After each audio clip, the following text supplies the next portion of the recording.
وقال الإنسان ما لها তখন মানুষ বলবে হায় হায় এই পৃথিবীর কি হইল ইয়াউমাইদিন তুহাদ্দিসু আখবারাহা জমিনের উপরে ভালো কাজ করা হোক আর খারাপ কাজ করা হোক গুনার কাজ করা হোক আর নেকির কাজ করা হোক জমিন সব প্রকাশ করে দেবে বিআন্না রাব্বাকা আওহা লাহা এটা ওই জন্যই যে তোমাদের প্রতিপালকের পক্ষ হইতে জমিনের প্রতি অর্ডার করা হয়েছে হুকুম করা হয়েছে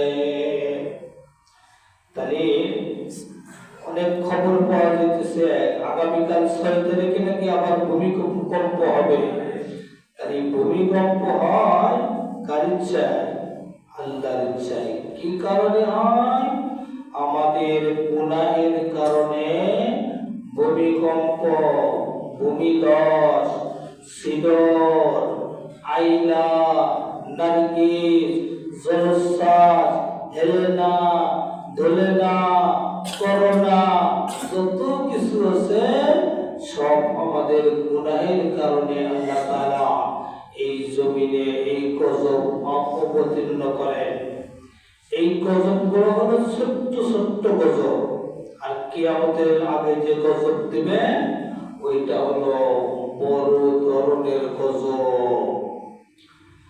কি কি গুনাহের কারণে এইগুলো আসে এই গজবগুলো আসে তিরমিজি শরীফের একটা হাদিস নাম্বার 2211 দেখেন এই গুনাহগুলো আমরা করি কিনা 15টি গুনার কথা এই হাদিসের মধ্যে উল্লেখ করা হয়েছে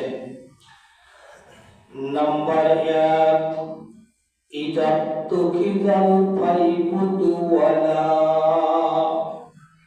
রাষ্ট্রের সম্পদ গনিমতের মাল মনে করবে নিজের মনে করে খাওয়া আরম্ভ করবে আর পাচার করা আরম্ভ করবে 1 নাম্বার গুনাহ এটা আছে কি নাই এমন কতগুলো মন্ত্রী আছে বিভিন্ন রাষ্ট্রের মধ্যে 200 অধিক বাড়ি বানাইছে এরপরেও পিপাসা মেটে না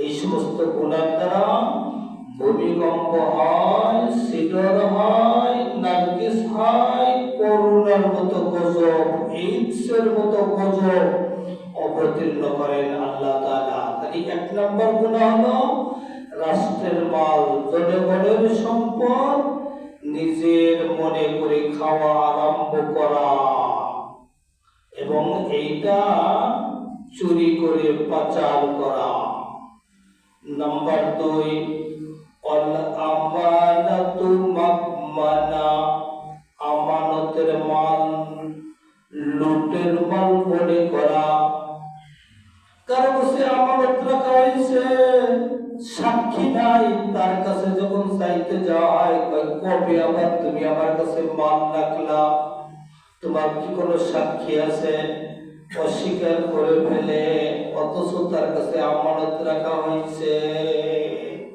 এই গুনাহ করলে ভূমিকম্প আসে গজব আসে চেয়ার ক্ষমতার চেয়ার পায় এটা একটা জনগণের আমানত আইনের চেয়ারে বসে নিজেই বেআইনি আরম্ভ করে এরকম নজির আমাদের বাংলাদেশে মনে হয় নাই নাকি বলেন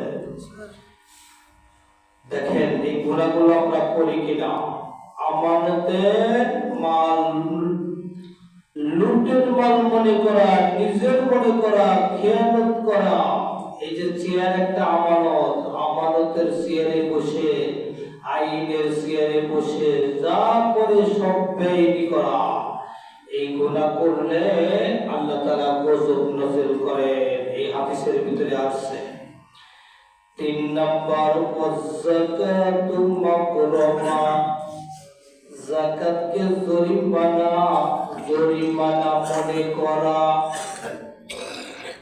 যখন পয়সা মাসে 1 লাখ টাকার উপরে ইনকাম, 2 লাখ টাকা ইনকাম, টাকা আগে আটকা ফেলে যাতে যাকাত না দেওয়া লাগে, জরিমানা মনে করে।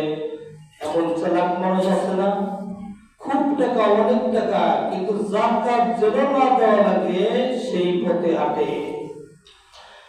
وفي أموالهم حق للسائل والمحروم। তোমাকে আল্লাহ তাআলা এত মাল দিয়েছেন, এই মালের মধ্যে যারা হত দরিদ্র তাদের তাদের অংশী রয়েছে, অধিকার রয়েছে। এই জন্য মাল আসতেছে, এই বছরে কামাই হবে 24 লাখ টাকা, সে তার আগেই আরো ধার দেনা করে 30 লাখ টাকা 40 লাখ টাকার সম্পদ কেনে, যাতে যাকাত না দেওয়া লাগে।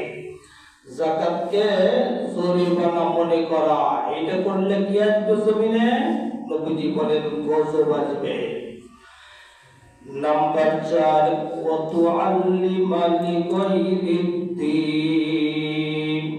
ধর্ম বিবর্জিত কাজের সয়লাভ হওয়া।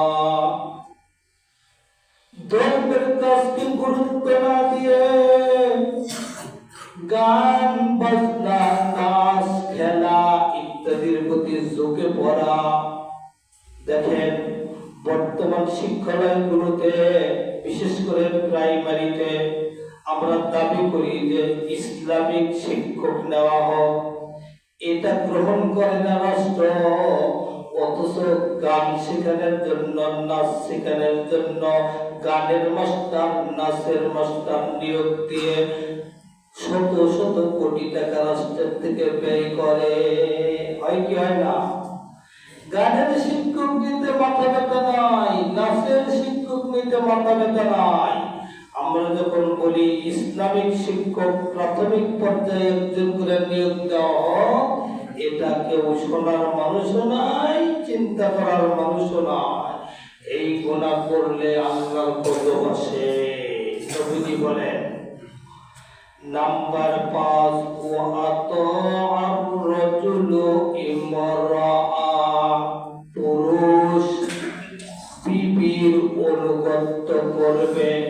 এটা বুঝি নাই, মিলাই দেখেন এগুলো আছে কিনা।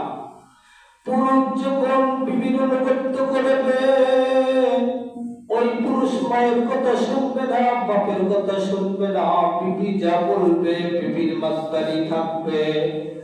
এই গুনাহ করলে আল্লাহ তাআলা আসমান থেকে গজব নাযিল করবে।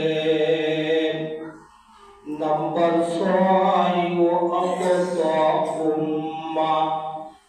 মায়ের নাফরমানি করবে। এটা বুঝি নাই। মায়ের নাফরমানি করলে মায়ের হক বেশি না বাপের হক বেশি? বলেন। মায়ের হক 3 গুণ, বাপের হক 1 গুণ। মায়ের কথাও বিবেচনা করতে হবে, তাকে শ্রদ্ধা করতে হবে, খেদমত করতে হবে। যদি মাকে কষ্ট দেওয়া হয় তাহলে আল্লাহ তাআলা গজব নাযিল করবে। নাম্বার 7, ওয়া'আদনা সাদিকা। দূরবর্তী লোক, দূরবর্তী বন্ধু বান্ধবকে কাছে টানবে। কবে বিমানের মধ্যে পরিচয় হয়েছে, হেলিকপ্টারের মধ্যে পরিচয় হয়েছে, বাসের মধ্যে, ফেরির মধ্যে, লঞ্চের মধ্যে পরিচয় হয়েছে। এই সমস্ত আগলা বন্ধুদেরকে কাছে রাখবে আর বাপকে দূরে সরিয়ে দিবে। এই গুনাহ করলে আল্লাহ তাআলা, নবীজি বলেন, আল্লাহ তাআলা গজব নাযিল করবে। নাউযুবিল্লাহ। দেখেন এই গুনাহগুলো কয়টা আছে আর কয়টা হয় না। নাম্বার 8, ওয়াকুসা আবা। বাবাকে দূরে ঠেলে দিবে, বাপকে দূরে ঠেলে দিবে, পর মানুষকে কাছে টানবে, কাছে টানবে। এই গুনাহ করলে আল্লাহ তাআলা কি নাযিল করবে? গজব নাযিল করবেন, ভূমিকম্প, ছিডর, এরপরে করোনা, এই যত গজব আছে এই গজবগুলো আল্লাহ তাআলা অবতীর্ণ করবেন। নাম্বার 9, ওয়াজহারাতুল আসওয়াতু ফিল মাসাজিদ। এটা তরজমা করব। এটা হচ্ছে মসজিদের মধ্যে হট্টগোল আরম্ভ হবে, মসজিদের মধ্যে কাজী কথা না বলে ভাও কথা বেশি বলবে, আর মসজিদের মধ্যে কিছু কিছু মুসল্লি থাকবে, বাড়িতে বিবির সাথে ঝগড়া হবে, ছেলে মেয়ের সাথে ঝগড়া হবে, মাথা হ্যাং হয়ে মসজিদের ভিতরে এসে মসজিদের ইমাম মুয়াজ্জিনের সাথে জাল মিটাবে। দেখেন এরকম হয় কিনা? বাড়িতে ঝগড়া হয়েছে, মাথা গরম হয়েছে, ওখানে পারে নাই, আইসা ইমামকে মুয়াজ্জিনকে, এমন মানুষ আইসা খেপকে খেয়ে একটা মারে, ওই বাড়ির জাল ইমামের সাথে মুয়াজ্জিনের সাথে মিটায়। এরকম কিছু কিছু জায়গা আছে না? না, এইরকম গুনাহ করলে গজব নাযিল হবে। নবীজি এখানে 15টা গুনার কথা বলছেন। কয়টা? 15টা। এটা 9 নাম্বার। নাম্বার 10, ওয়াসাদাল কবিলাতা ফাসিকুহুম। সমাজের ভিতরে জনপদে পাপাচার ব্যক্তি নেতা হবে। যেই এলাকায় যত জঘন্য ব্যক্তি, ওই এলাকায় ওই জঘন্য ব্যক্তি সবচাইতে বড় নেতা হবে, প্রধান হবে। এইটা যখন হবে লাগাতার গজব আসতে থাকবে। নাম্বার 11, ওয়াকানা যাঈমুল কওমি আরজালাহুম। কিয়ামতের আগে এই জমিনের ভিতরে গণ্যমান্য জঘন্য নেতা হবে। কি নেতা? গণ্যমান্য, কথা বলেন, গণ্যমান্য জঘন্য। গণ্যমান্য হলে আবার জঘন্য হয় কেমনে? জঘন্য হইলে আবার গণ্যমান্য হয় কেমনে? এটার ব্যাখ্যা হলো, এমন ব্যক্তি নেতা হবে দুষ্ট, তাকে সম্মুখে আদাব দেওয়া হবে, আসসালামু আলাইকুম, আর গোপনে যায় তাকে গালি দেবে যে সকালবেলা শালা এই শুয়োরের সাথে দেখা হইল, অথচ সামনে একটার জায়গায় 5টা সালাম দিছে। এইরকম যদি হয়, আমি বলি না যে হয়, মিলে দেখেন হয় কিনা। এরকম গণ্যমান্য জঘন্য নেতা, তাকে এত সম্মান কি জন্য করবে? এই জন্য করবে তার জুলুম থেকে, তার দুষ্টামির থেকে বাঁচার জন্য তাকে বারবার মানুষ সালাম দেবে। মনের থেকে নয়, মনে মনে ঘৃণা করবে, আর সম্মুখে দেখা হইলে সালাম দেবে। এই নেতা হলো গণ্যমান্য জঘন্য নেতা। এইরকম এদের আবির্ভাব হবে, তখন লাগাতার গজব আসতে থাকবে। আচ্ছা আপনারা বলেন তো, আজ থেকে নিয়ে 25-30 বছর আগে এত ঘন ঘন ভূমিকম্প হয়েছে? আমরা তো ভূমিকম্প দেখি নাই। ভূমিকম্প দেখছে জাপান, ভূমিকম্প দেখছে হাইতি, ভূমিকম্প দেখছে ইন্দোনেশিয়া। এক ভূমিকম্পে 2.5 লক্ষ শেষ। ভূমিকম্প লাস্টে দেখেছে তুরস্ক। আমরা ভূমিকম্প দেখি নাই, এটা কিছু আবাস দেখেছি। কি বলেন, ঠিক না? নাম্বার হলো ওয়াকরিমুর রাজুলু ওয়াকরিমুর রাজুলু মাখাফাতা শাররিহি। মানুষ মানুষকে সম্মান করবে তার দুষ্টমির থেকে, তার জুলুমের থেকে বাঁচার জন্যে। কারণ ওকে আবার দরকার পড়তে পারে। একটু পেছে পড়লে ওনাকেই দরকার পড়বে। আবার যদি বুঝতে পারে সে আমাকেও বেঁচে ফেলাইতে পারে, এই আশঙ্কা করে বদ মানুষকে সম্মান করবে। এইরকম পরিস্থিতি যখন হবে তখন লাগাতার ছোট ছোট গজব আসতেই থাকবে। কেমনে আসতে থাকবে? তসবির দানা যেরকম এক সাইডে কেটে দিলে একটা একটা করে পড়তে থাকে, এই গজব গুলা ওইভাবে অবতীর্ণ হতেই থাকবে। নাম্বার 13, ওয়াজাহারাতিল কাইদাতু ওয়াল মাআজিব। ঢোল, তবলা, বাদ্যযন্ত্র, নায়ক, নায়িকা, গায়ক, গায়িকা, জিনা, এরপরে পর্নোগ্রাফি, এই সমস্ত উলঙ্গ নারীদেরকে বলা হবে ডানা কাটা কাটা পরি, ডান্সে, ছবি ঝুলানো ইত্যাদি।